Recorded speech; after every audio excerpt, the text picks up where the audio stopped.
오늘 설교의 제목은 어떻게 그리스도의 재림을 준비할까라고 정했습니다. 우리가 지난 시간에는 그리스도의 재림이 주시는 그 위로에 대해서 살펴보았습니다.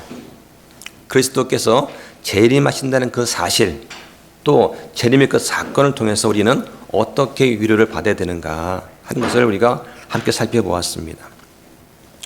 특히 주님 안에서 죽은 사랑하는 사람들과 관련해서 살펴보았습니다. 초대교회 당시에는 사람들이 어떠했냐?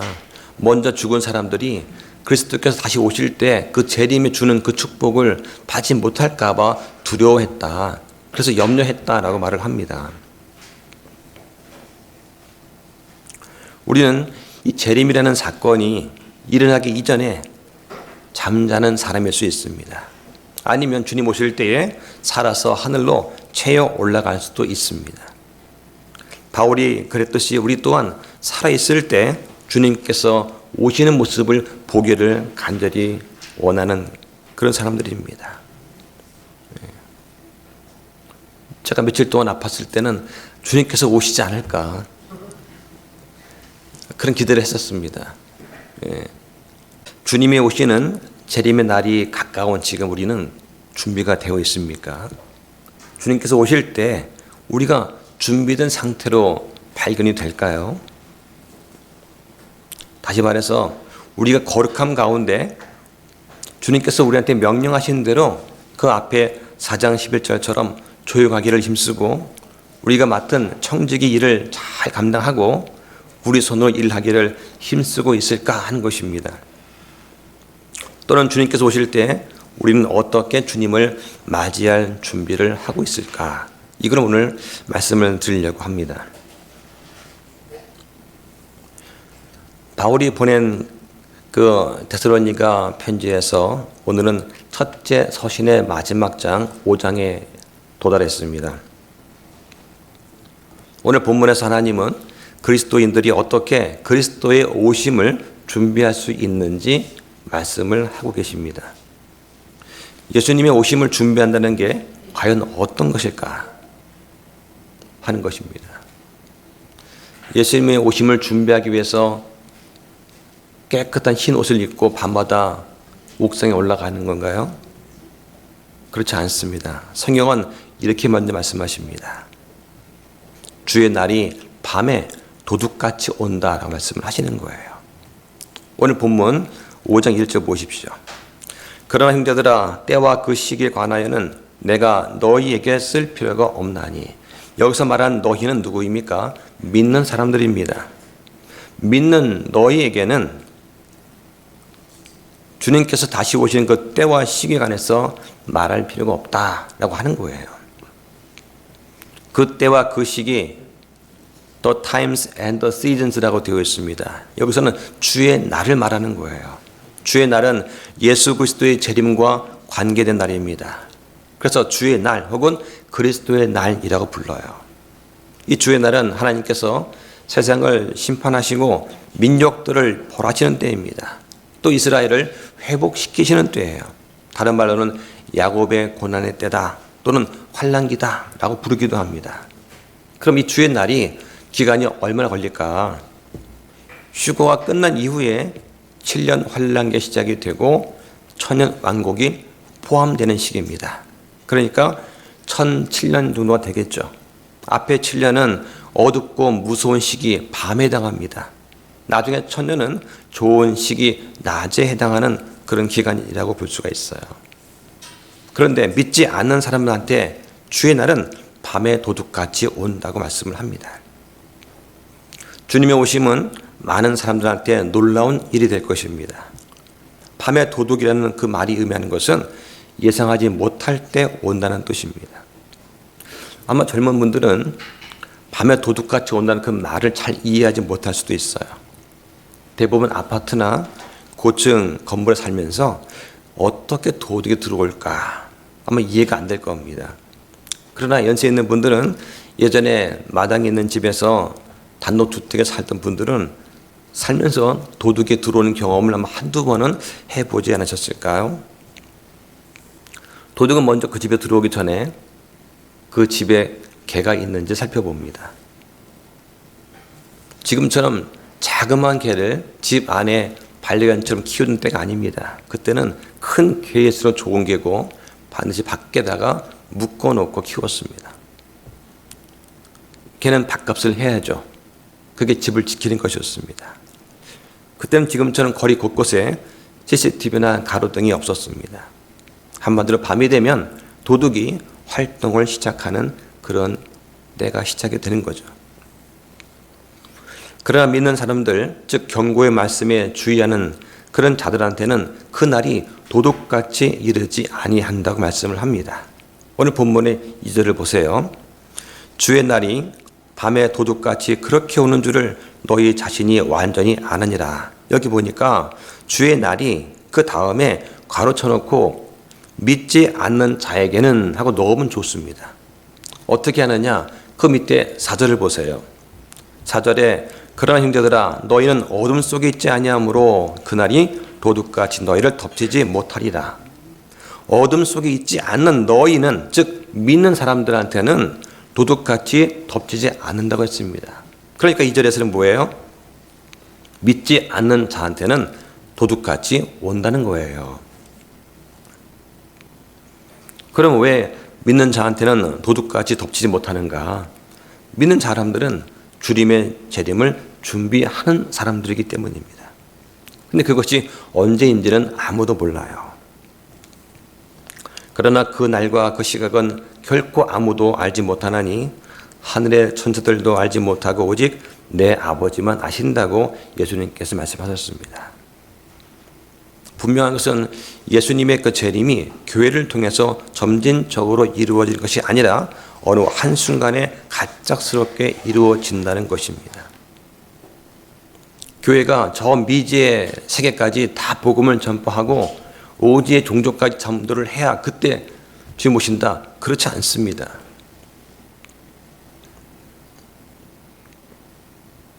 그래서 저 아프리카 오지 포함해서 모든 지구의 전 종족을 전도를 하자 이렇게 외치는 그런 이제 교회 또는 교파가 있어요. 그래야만 오시는 것은 아니에요. 성경이 분명히 말씀하는 것은 교회는 환난을 통과하지 않을 것이다 라고 말씀합니다. 한번 볼까요? 계시록 3장 10절 보시죠. 내가 나의 인내의 말을 지켰으므로 나도 너를 지켜 땅에 거하는 자들을 시험하기 위해 앞으로 온 세상에 닥칠 시험의 시간을 면하게 하리라. 여기 보니까 온 세상에 닥칠 시험의 시간이라고 했습니다. 이게 환난기죠. 이 환난의 시험을 교회는 겪지 않게 하신다고 예수님께서 약속을 하신 거예요. 온 땅에 환난이 임하는 그 시간에 교회는 이 세상에 있지 않습니다. 왜냐하면 이 시험의 시간은 온 세상에 임하는 것이라고 말씀하기 때문입니다. 우리 교회는 이미 들려져서 하늘에 올라가 있을 것입니다. 주의 날에 믿지 않는 사람들한테는 피할 수 없는 파멸이 닥친다고 말씀합니다. 그날이 언제일까요? 사람들이 안전하다, 평안하다 하고 말할 때입니다. 오늘 본문 3절을 보십시오. 3절에 그들이 평안하다, 안전하다 하고 말할 때에 아이 뵌 여자에게 해산의 고통이 닥치는 것 같이 갑작스러운 파멸이 그들에게 닥치나니 그들이 피하지 못하리라. 여기 앞에 보니까 우리말에는 없지만 영어 성경에는 앞에 접속사 for가 있어요. 왜냐하면 이런 뜻입니다. 왜냐하면 그들이 평안하다, 안전하다 하고 말할 때에 아이 뵌 여자한테 해산의 고통이 닥치는 것처럼 갑작스러운 파멸이 그들, 즉 믿지 않는 자들한테 닥치기 때문이니 그들이 피하지 못할 것이다 라고 말씀하시는 거예요. 성경에서 여자한테 해산의 고통이 임한다는 그 표현은 항상 재림과 관련이 있습니다. 임신한 여자는 아이가 나올 것을 알아요. 그런데 정확히 언제 나올지는 몰라요. 징조는 알지만 그때와 시간은 모릅니다. 산모는 그래서 항상 준비하고 주의해야 하는 것입니다. 많은 그리스도인들은 삶의 고난이 닥칠 때마다 이제 곧 주님이 오신다고 생각하는 것 같습니다. 주님은 그러나 우리가 살기에 어려울 때가 아니라, 우리가 고난과 받을 때가 아니라 평안하다, 안전하다고 말할 때 오신다고 말씀을 한 거예요. 이제는 먹고 살만할 때, 모든 것이 풍족하고 은행 잔고가 두둑할 때 오신다는 것입니다.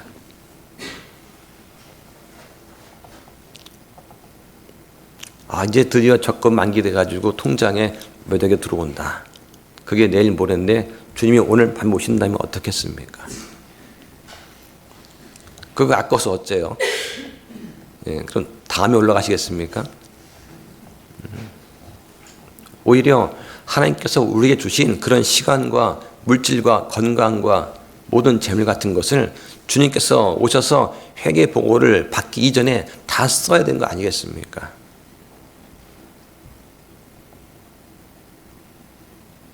근데 우리는 그걸 못하는 게 문제죠.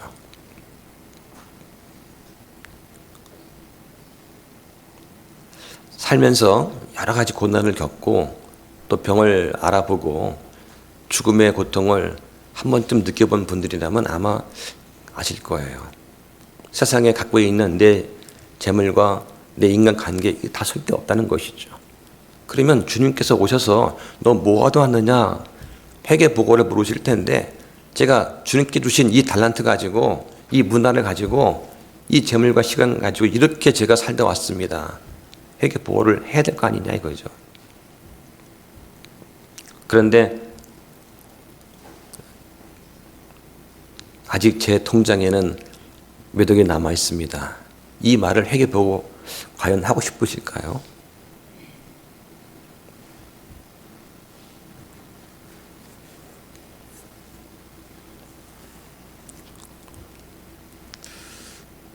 우리는 지금은 살기가 편한 때입니다.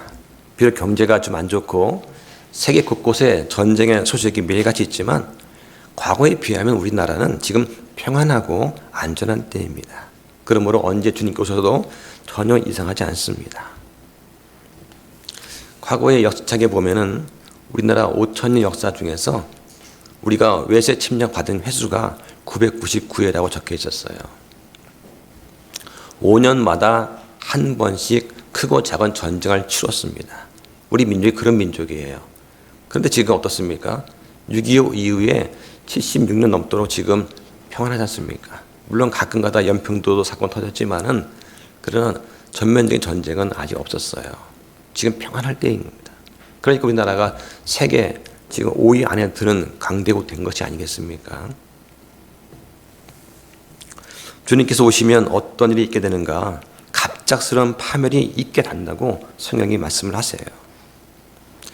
임신한 여자한테 해산의 고통이 닥치듯이 이 파멸을 피할 시간이나 방법은 없을 것입니다. 지진 나고 산사태가 나면 집에 있는 귀중품 챙길 시간이 없지 않습니까? 그렇게 갑작스럽게 파멸이 온다고 말씀을 하시는 거예요. 그런데 이날은 준비된 사람들한테는 오히려 영광의 날이 된다고 말씀을 합니다. 한번 보시죠. 데살로니가 후서 1장 10절 보시죠. 그날에 그분께서 오셔서 자신의 성도들 가운데서 영광을 받으시고 믿는 모든 자들 가운데서 칭송을 받으시리니 이는 너희가 우리의 증언을 너희 가운데서 믿었기 때문이다. 자, 주님께서 오시면 성도 가운데서 영광 받으시고 칭송 받으십니다. 왜냐? 우리의 증언이 너희 가운데서 믿어졌기 때문이다. 이 말이 뭘까요? 재림의 날에 그 주의 영광이 너무나 찬란하고 눈앞에 놀랍게 펼쳐지기 때문에 주님이 오신다는 그 복음을 전한 그 사람들한테 이게 믿어질 수밖에 없다는 겁니다. 주님은 현재 예수님 안에서 잠자는 그런 사람들을 위해 오십니다.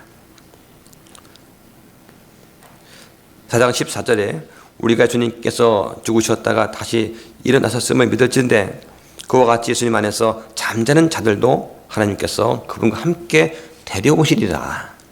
데려오신다고 하십니다. 그리고 재림을 준비하는 우리를 위해서 오시는 거예요. 16절에서 주께서 호령과 천사장의 음성과 하나님의 나팔 소리와 함께 친히 하늘로부터 내려오시리니 그리스도 안에서 죽은 자들이 먼저 일어나고 먼저 부활이 있고 그 뒤에 살아서 남아있는 우리가 항상 주와 함께 있으리라. 어떻게 해요? 구름들 속으로 채워 올라가서 공중에서 주를 만나기 때문에 그렇게 되는 겁니다. 주님께서 밤에 도둑같이 오신다고 했는데 그럼 낮은 우리한테 어떤 의미가 있을까요? 낮은 우리한테 멸망의 날일까요? 아니면 기쁨의 날일까요? 이것은 우리가 주님의 재림을 준비하고 있는가의 여부에 달려 있습니다. 어떻게 준비하면 될까요? 우리는 낮의 자녀로 살아야 됩니다. 그 내용이 5절부터 11절까지 나와요. 낮의 자녀로 살기 위해서 우리는 항상 깨어서 정신을 차려야 됩니다. 우리는 빛의 자녀이자 낮의 자녀입니다. 자, 5절 보시죠. 오늘 말씀. 너희는 다 빛의 자녀들이요 낮의 자녀들이다. 우리는 밤이나 어둠에 속하지 아니한다고 말씀을 합니다. 왜 우리가 밤이나 어둠에 속하지 않습니까? 우리는 세상의 빛이신 예수님을 따르기 때문입니다. 예수님께서는 요한복음 3장에서 믿지 않는 자들한테 말씀하시기를 그들이 자신의 행위가 악한 행위가 책망받을까 봐 염려해서 주께서 비춰주신 그 빛 앞으로 나오지 않는다고 말씀을 하셨어요. 이것이 바로 사람들이 성경을 읽지 않는 이유입니다. 이것이 사람들이 교회에 나와서 말씀을 듣지 않는 이유예요. 성경을 통해서 자기 자신의 죄가 낱낱이 드러나기 때문입니다. 요한복음 8장 12절, 12장 35절, 36절에 보면 예수님께서 세상의 빛이다. 그리고 나를 믿는 자는 생명의 빛을 얻는다 말씀을 하십니다. 빛이 있을 동안에 빛을 믿으라. 그러면 너희가 빛의 자녀가 된다고 말씀을 하시는 거예요.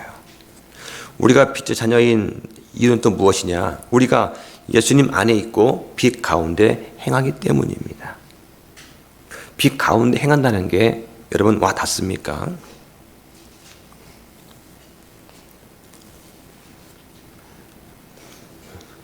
에베소서 5장 8절에 보면 너희가 한때는 어둠이었다 말을 합니다. 한때는 어둠이었다.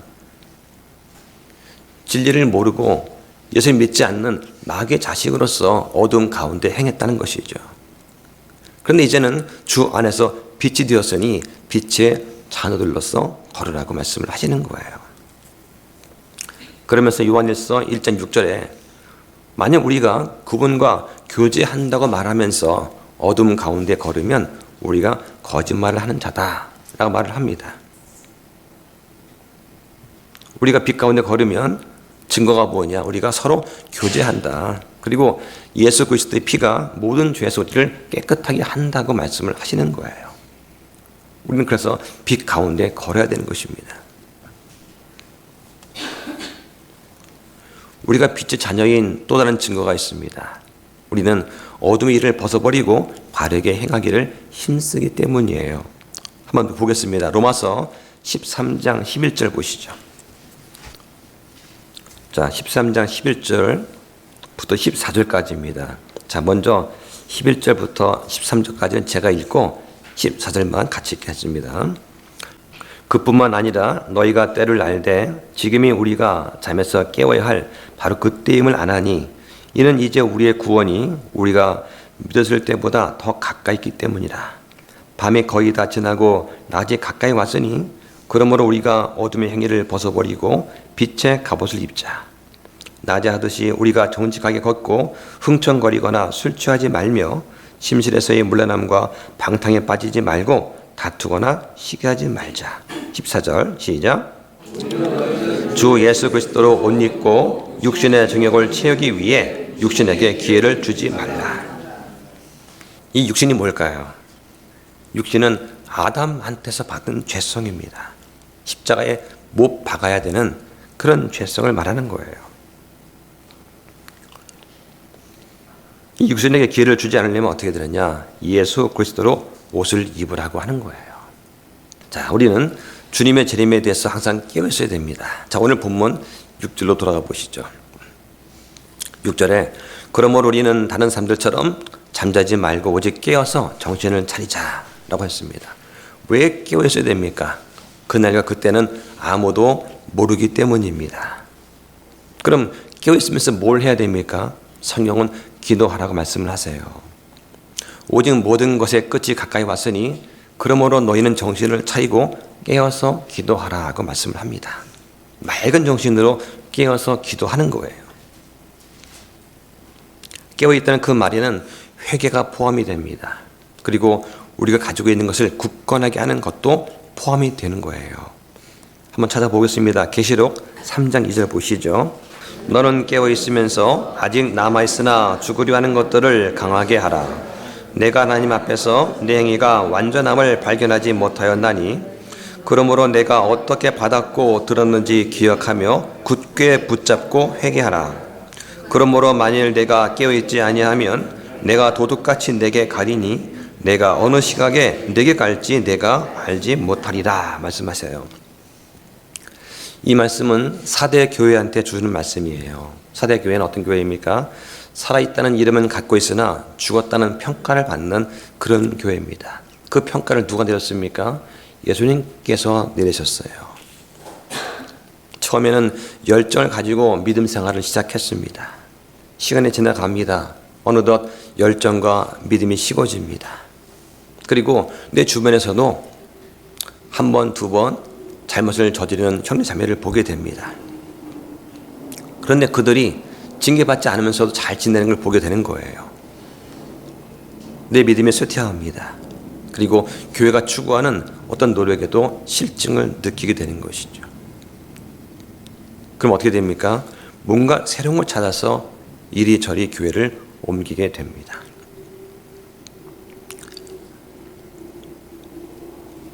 예수님께서는 그들한테 복음을 너희가 어떻게 받아들었고 들었는지 잘 기억하고 굳게 붙잡아 회개하라고 말씀하세요.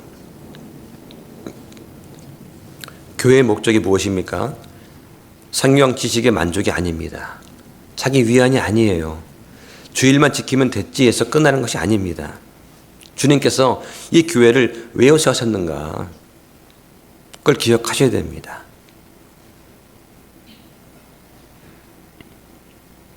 예수님께서 왜 자기의 십자가의 피를 흘리면서까지 성도를 사랑하셨고 예수님의 그 반석 위에 교회를 세우신 이유를 잘 기억해 보셔야 됩니다. 그리고 우리가 그 사역에 동참할 수 있어야 됩니다. 이게 성장하는 거예요. 바른 교회를 시작했다고 해서 멈추면 안 됩니다. 교회를 함께 세워나가야 됩니다. 그러기 위해서 가르치고 각자 청지기로서 사역하도록 도와주는 거예요. 그 사역 속에는 뭐가 있습니까? 주는 것이 있습니다. 베풀고 권면하고 섬기고 다스리고 가르치는 일들이 포함이 됩니다. 이 일들을 하라고 주님께서 우리를 교회로 불러주신 거예요. 이걸 기억하셔야 됩니다. 이걸 모르기 때문에 이 맛에 맞는 교회를 찾아서 한 곳에 정착하지 못하고 방황하게 되는 것입니다. 더 나은 교회, 더 좋은 교회, 내가 더 많은 혜택을 받을 수 있는 교회가 아니라 뭔가 부족한 교회, 뭐가 좀 빠져있는 교회에 찾아가서 내가 그 빠진 교회의 부분을 메꿔야 되겠다는 자세로 교회 생활을 하셔야 되는 거예요. 그래야 본인이 성장을 하게 됩니다. 그래야 교회가 세워지는 거예요. 대부분 그렇게 하지 않고 지내보셨을 것입니다. 저도 예전에는 그렇게 했었어요. 장로교 있을 때는 이왕에 좀 더 큰 교회에서 좀 직분을 갖고 다니면은 불러 알아주지 않습니까? 저 형제가, 거기서는 형제가 안 부르죠. 저 집사가 어떤 일을 한 집사야. 저 집사 또 나왔네. 그때 모니터 크게 나오던데. 그런 것에 심취해서 큰 일만 하려고 다니고 인정받으려고만 다니고 그러면 안 된다는 거죠. 작은 교회는 할 일 참 많습니다. 오늘 본문에서 잠은 영적인 나태함을 가리킵니다. 오늘 본문 6절과 7절 보세요. 그러므로 우리는 다른 사람들처럼 잠자지 말고 오직 깨어서 정신을 차리자. 자, 7절에 여기도 후가 숨어 있습니다. 왜냐하면 잠자는 자들은 밤에 자고 술 취하는 자들은 밤에 취하기 때문이다 라고 하는 거예요. 우리는 주님의 재림에 대해서 깨어있을 뿐만 아니라 정신을 차려야 됩니다. 8절에 그러나 낮에 속한 우리는 정신을 차리라고 하는 거예요. 정신을 차리라는 그 말은 영어로 sober입니다. 술 취하지 않는다는 뜻이에요. 예수님께서는 이 말씀을 재림을 기다리는 것과 관련시켜서 설명하신 적이 있습니다. 한번 보시죠. 누가복음 21장 34절 보겠습니다. 34절부터 36절입니다. 그 앞에 보니까 소제목이 뭐라고 되어 있습니까? 깨어있으라 라고 되어 있죠. 자, 34절부터 6절까지 함께 있습니다. 시작. 너희는 스스로 주의하라. 그러지 않으면 언제라도 너희 마음이 과식과 술 취함과 이 세상 삶의 염려로 무겁게 되어 그 날이 알지 못하게 너에게 오리니 이는 그 날이 온 지면에 거하는 모든 자들에게 올무같이 올 것이기 때문이라. 그러므로 너희가 앞으로 일어날 이 모든 일을 피하여 사람의 아들 앞에 서기에 합당한 자로 여겨지도록 너희는 깨어서 항상 기도하라 하시니라. 여기 깨어있으라는 단어가 여기서는 영어로 watch라고 되어 있어요. 예, 주의하라는 것입니다. 우리는 예수님의 재림의 약속을 아주 진지하게 엄숙하게 받아들여야 됩니다. 우리가 낮의 자녀, 빛의 자녀로 살기 위해서 성경은 우리한테 무장하라, 그리고 대기하라고 말씀을 하세요. 다른 말로 하면 맑은 정신으로 하나님의 전신 갑주를 입는 것입니다. 자, 오늘 본문 8절 보시죠. 그러나 낮에 속한 우리는 정신을 차려 믿음과 사랑의 흉갑을 입고 구원의 소망을 투구로 쓰자. 믿음과 사랑의 흉갑이 있고 그 다음에 구원의 소망이 있습니다. 소망이 어떤 소망입니까? 우리는 모두가 칭의를 받았습니다. 칭의를 통한 구원을 받았습니다. 그런데 아직 우리한테는 현재 시제에서 성화를 통한 구원이 남아있고 또 미래에 우리 몸이 영원하게 변화되는 영화의 구원이 남아있습니다. 이것을 우리는 믿음으로 다 이루어진 것으로 받은 겁니다. 성경은 믿음과 사랑의 흉갑을 입으라고 말씀하세요. 믿음과 사랑은 악으로부터 우리 마음을 지켜줍니다. 왜 흉갑을 입어야 됩니까? 흉갑은 우리 마음을 지키는 그런 보호구예요. 믿음은 말씀에서 나고 사랑은 주님으로부터 나옵니다. 로마서 10장 17절에 보니까 그런즉 이와 같이 믿음은 들음에 의해 오며 들음은 하나님 말씀에 의해 온다고 되어 있습니다.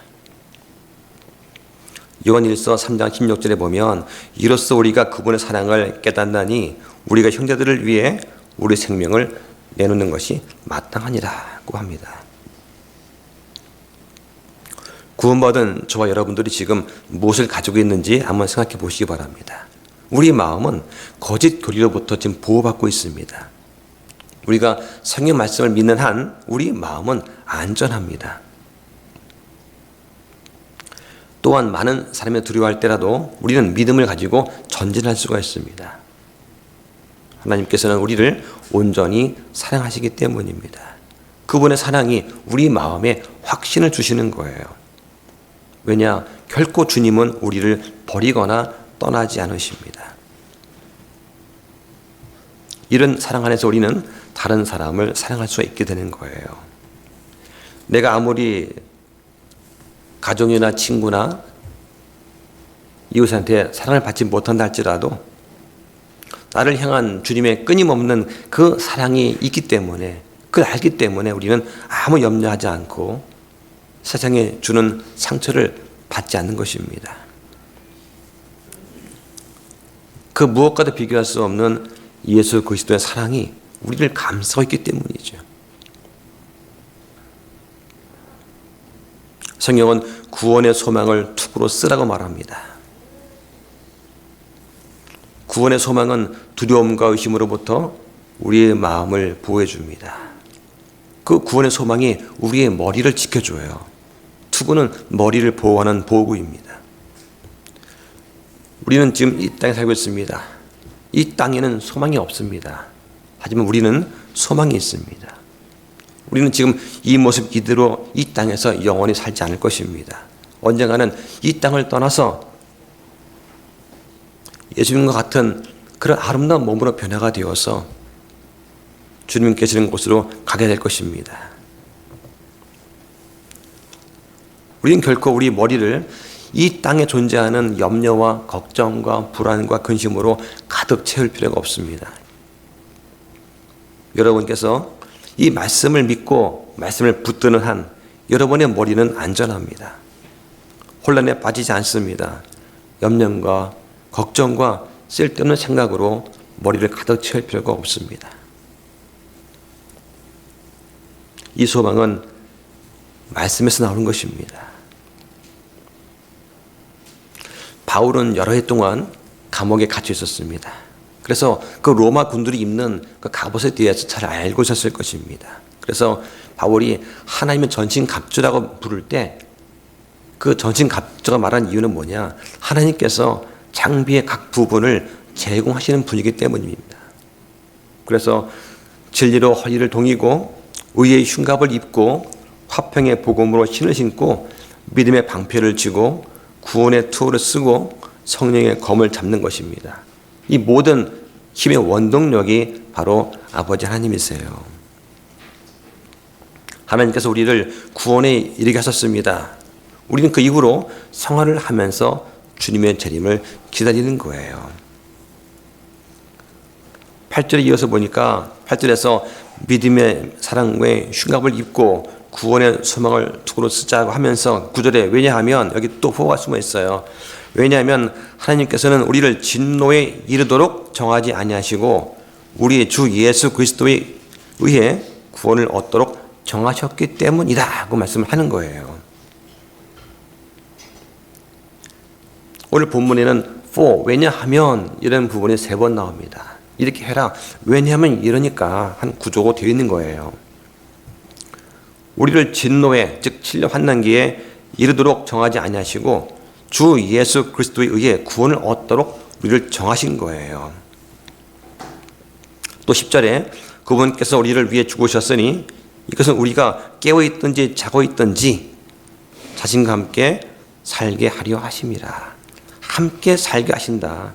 그러니까 우리의 삶이 나중에 부끄러운 구원이 안 되게 하라는 거예요. 주님과 함께 살고 있으면 우리가 주님과 만났을 때 결코 우리 구원이 부끄럽지 않을 것입니다. 또 뭐 하다 왔느냐? 놀다 왔습니다. 내가 준 5달란트 어떻게 했느냐? 땅바닥에 묻어놓고 그대로 가지고 왔습니다. 내가 준 1문은 어떻게 했느냐? 수건에 잘 싸서 보관했습니다. 여기 있습니다. 이 무익한 종아 하지 않겠습니까? 그렇게 부끄러운 구원이 되도록 하지 말라는 거예요. 어제 집사람하고 이제 얘기를 하면서 누가 어떠한 은사를 갖고 있는가 그거 어떻게 아느냐 이제 이런 얘기를 주고받았습니다. 구원 받으면 다 은사 있다고 하는데 어떤 사람이 은사인지 어떻게 하나 묻는 거예요. 우리가 지난 몇 주에 걸쳐서 은사 얘기를 했습니다. 그렇죠? 네. 근데 딱 보면은 어떤 분이 어떤 은사 있는지 딱 알잖아요. 그죠? 네. 우리 이승경제님 다스리는 은사가 있고요. 박종원님 주는 은사 있습니다. 이동수 자매님 베푸는 은사. 그죠? 네. 우리 남자매님 건매는 은사 있잖아요. 딱 보면 드러나거든요. 근데 그런 일을 잘 하라고 제가 기회를 드리고 이렇게 하는 거예요. 그러면 아무것도 시키지 않는 분은 뭐냐? 교회 처음 오셨거나 교회 잘 적응하지 못하신 분들은 좀 기다리라고 기회를 드리는 거예요. 근데 그렇지 않더라도 어떤 분은 때가 되면은 그냥 바리바리 짐을 싸들고 오세요. 그 먼 길을 오시면서 이거 가지고서 우리 성도가 즐거운 시간 가면 좋겠다면서 바리바리 뭐 싸고 오시는 거예요. 제가 볼 때 그거 대구에만 있는 풍습이에요.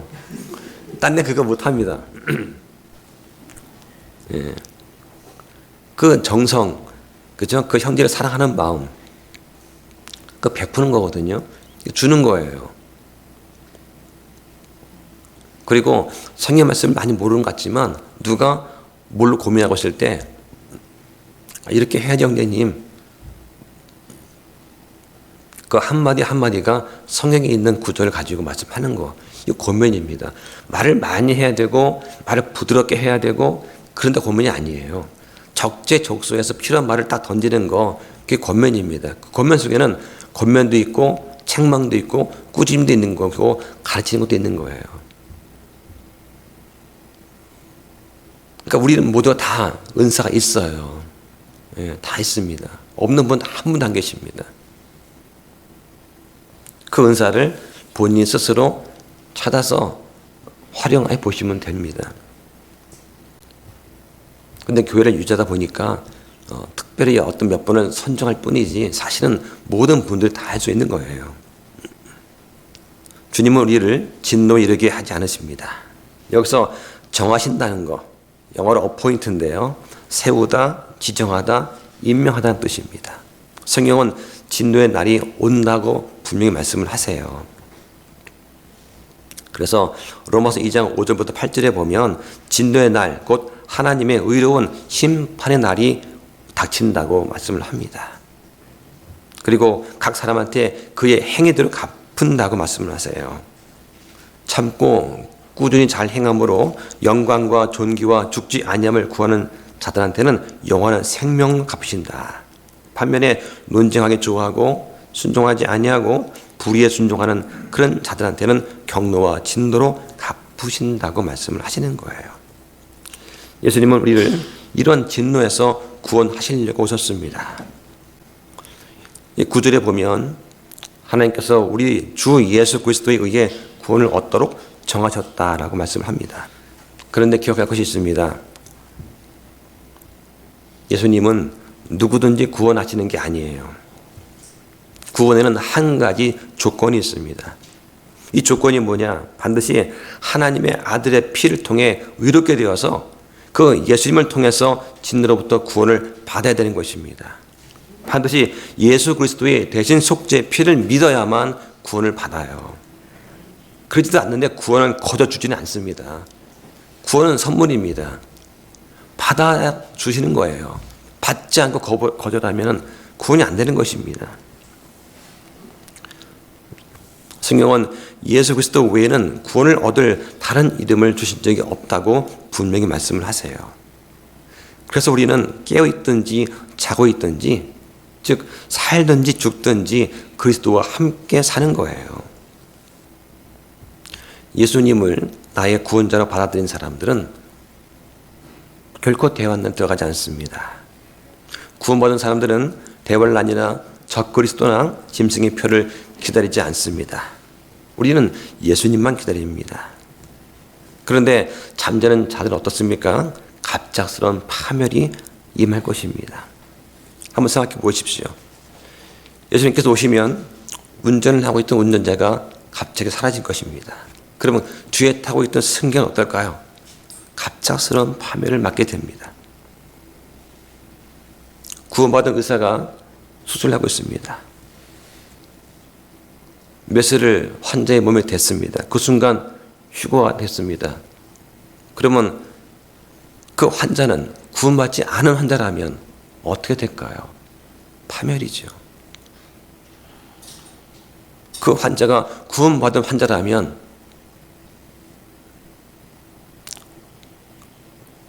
의사 붙잡고 잠깐만요. 올라갈 거 아니겠습니까? 저는 그러고 싶어요. 구원받는 순간에 메시지를 된다 할 때 잠깐만. 그럼 올라가면 되지 않습니까?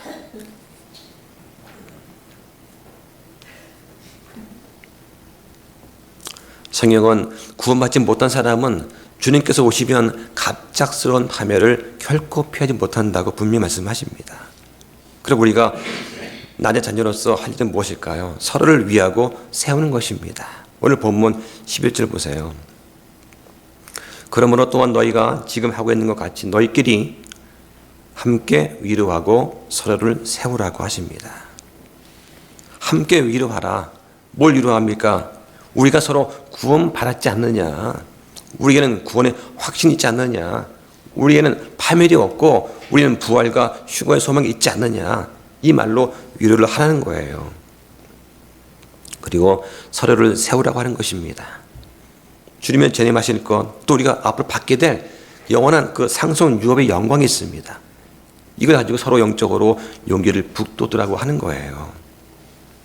이 땅에서는 거지 나트륨과 같은 삶을 살았지만, 그러나 저 천국에서는 우리에게 주어질 금빛 찬란한 집이 있지 않겠습니까? 맨션이 있어요.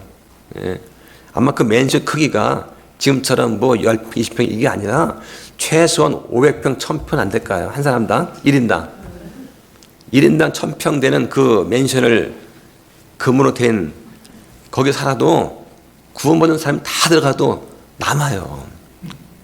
그게 새 하늘과 새 땅의 규모입니다. 안방에서 끝방까지 가려면 하루 종일 걸려요. 각 방마다 우리를 위해 주신 하나님의 선물 있지 않겠습니까? 그럼 1번 방에서 선물 찾아서 놀고 다음날 2번 방 끝방까지 가려면 몇 년 걸릴 것 같아요. 그런 소망과 기쁨, 희망, 기분 그게 아니면은 밖에 나가 걸어보세요. 맨발로 바닥이 금이에요. 바닥이 금이라고요. 그렇지 않습니까? 그 어느 부자가 그 천국에 가게 되었는데 천사한테 그랬다지 않습니까? 소원이 하나 있습니다. 뭡니까? 제가 몇 가지만 가지고 가면 안 되겠습니까? 그거 원래 안 되는데 그러면 몇 개만 가져가세요. 이 사람이 방에 들어가더니 금고 열고 금하고 은 폐물을 잔뜩 가져다가 맨 거에 짊어지고 청 올라갔습니다. 청을 수문장에 딱 보더니 이거 뭡니까? 이거 허락받은 겁니다. 뭔데 보여주세요. 그랬더니 이겁니다. 수문장이 이상하다. 들어가시죠. 그러면서 그런 것이죠. 저 사람은 왜 길바닥에 돌을 가지고 왔을까? 가봤더니 금이 쫙 깔려있는 거잖아요. 사방천지에. 내 방에 들어갔더니 끝이 안 보이는 그 방에 뭐 금빛 찬란하고 막 됐을 거 아니에요. 온갖 보물들이. 가져온 건 뭐예요? 그냥 던져버릴 거 아니겠습니까? 이걸 뭐하러 가져가냐 얘기죠. 뭐하러. 이것은 우리가 주님의 일을 하라고 허락해 주신 그런 시간과 재물 능력은 이 땅에서 다 소비하고 쓰고 가러 가야죠. 깨어있지 않고 잠자는 사람들은 아무것도 가지고 있지 못합니다. 또 자고 있기 때문에 믿음을 행사할 수도 없습니다. 자는 사람들은 주의 사랑을 느끼지 못합니다. 혹시 여러분 가운데 주님의 사랑과 위로를 매일매일 느끼지 못하는 그런 분이 계시지 않습니까? 그것은 깨어있지 못하고 잠을 자고 있기 때문입니다. 깨어서 말씀을 믿는다면 아버지께서, 아들께서, 성령님께서 얼마나 우리를 사랑하시고 우리를 위로하시는지 알 수 있을 것입니다. 성경 말씀을 읽으면서 눈물을 흘려보신 적이 있으시잖아요. 너무나 감사하고 은혜스러워서 말씀을 읽다가 성령의 눈물을 뚝뚝 떨어뜨려 본 적이 없으시다면 한번 읽어보십시오. 진지하게. 이 말씀이 내게 주신 말씀이구나 깨닫게 되고 그 말씀 구절 읽으면서 눈물로 성경을 적실 때가 있으실 겁니다. 그럴 때 우리는 위로 중에 소망 중에 주님을 기다릴 수가 있습니다. 우리는 서로를 위로해야 됩니다. 우리는 그리스도 안에 있는 소망의 위로를 가지고 또 주께 주시는 그런 위로로 위로를 해야 됩니다. 하나님은 위로의 하나님이세요. 우리는 서로를 세워줘야 됩니다. 근데 만약 혼자 내가 집에 있다면 아무도 위로해 줄 수가 없습니다. 아무도 세워줄 수가 없습니다. 다닐만한 교회가 없다고 하면서 아무 교회 나가지 않고 혼자 집에서 있는 그런 사람도 있습니다. 인터넷 예배를 드리면서 스크린 예배를 하면서 그냥 집에 있는 사람이 있어요. 그 사람은 자기 위안은 얻을 것입니다. 그러나 성경 말씀대로 다른 사람을 사랑하고 세우고 섬기는 일은 못하는 것입니다. 그것은 말씀대로 사는 것이 아닙니다. 그건 불순종이에요. 우리가 추구의 목표가 있습니다. 우리 올해 목표이기도 하죠. 한번 찾아볼까요? 로마서 14장 19절 보시죠. 그러므로 우리가 화평을 이루는 일들과 서로를 세워주는 데 필요한 일들을 따를지니라. 예. 화평을 이루기 위해서 또 세워주는 데 필요한 일들을 따를지니라. 교회의 주된 이유는 세워주는 거예요. 그래서 교회의 목사김 교사를 주신 이유가 뭐냐? 성도를 완전하게 하는 것입니다. 성도 한 사람 한 사람이 그리스도의 장성한 분량까지 성장하게 도와주는 것입니다. 그리고 섬기는 일을 하게 하는 것입니다. 믿음이 성장하면 다른 사람을 섬길 수 있게 되는 거예요. 또 몸을 세우게 하는 것입니다. 몸을 세운다는 말은 양적으로 교회 성도가 느는 것도 포함이 되고 질적으로 영적인 성장을 하는 것을 세운다라고 말을 하는 거예요. 성도의 체면을 세워주는 것만 세워주는 것이 아닙니다. 영적으로 성장에 도와주는 것, 이게 세워주는 거예요. 자, 말씀을 정리하겠습니다. 그리스도께서 오실 때가 가까이 왔습니다. 우리는 준비되어 있습니까? 우리는 깨어서 정신을 차리고 있습니까? 우리는 하나님의 전시갑주를 입고 있습니까? 믿음과 사랑의 흉갑을 들고 있습니까? 구원의 소망을 투구로 삼고 있습니까? 하는 겁니다. 우리는 형제들을 위로하고 세워주는 일에 적극적으로 참여하고 있습니까? 그렇다면 우리는 빛의 자녀입니다. 우리는 낮의 자녀입니다. 우리가 더욱 잘하려면 우리는 말씀에 잘 묵상하고 읽어야 됩니다. 이 말씀은 우리 믿음과 소망을 키워줍니다. 말씀은 우리를 위로해 주십니다. 또 한 가지는 하나님의 교회에 잘 참석해야 됩니다. 교회는 멤버들 간에 사랑이 표현되는 곳입니다. 또 회원들이 서로 위로해주고 세워줌을 경험하는 그런 삶의 현장입니다. 이런 것들을 통해서 서로가 깨어있도록 격려하고 세워주고 용기를 주는 우리 화평침례교회가 되기를 주 이름으로 축원합니다. 기도하겠습니다.